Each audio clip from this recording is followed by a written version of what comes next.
Hello, welcome back to the video, welcome a new video. Today we're going to talk about tabbing wear. The last video would have been long, so it is divided in two parts. Due to the fact that we order a package and there are multiple parts in the package, this is in there as well. As you can see my finger, this narrow strip of alloy and aluminum gives you an electric current.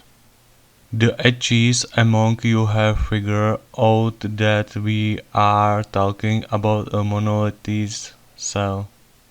This narrow strip allows you to connect monolithic cell in several combinations.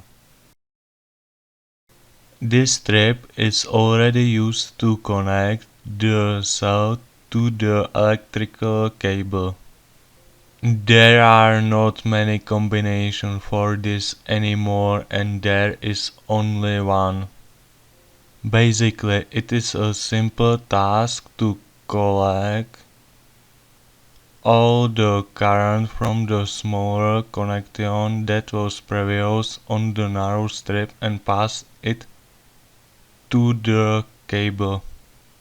Monolithic cells are essentially one of the lightest ever made. It can also be connected directly to the blue cells. But that's another story. Thank you for your attention, thank you to my subscribers, that's all. Goodbye.